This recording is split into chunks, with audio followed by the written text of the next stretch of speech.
Hello, and welcome to Grimlore Manor. I'm Thomas Willeford, and this is Meet Your Maker. I was in England, and a lady had this cuckoo clock for sale. So I thought, oh, I'll pick this up. It'll be great. How much did she want for it? She only wanted £5. £5 is not that much money. It's like, whoa! It was at the time, it was like $8. And I was just, my hand almost caught on fire moving so fast, giving her money.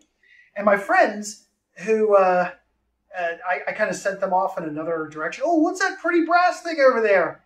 So they went over there to investigate. And they come back, and they see me with this clock, and they realize that I had clock blocked them. But they see the clock, and they're like, oh, that's so great. And I said, yeah, I bet it's got great gears in it. And I just grabbed the roof of this cuckoo clock, tore it off.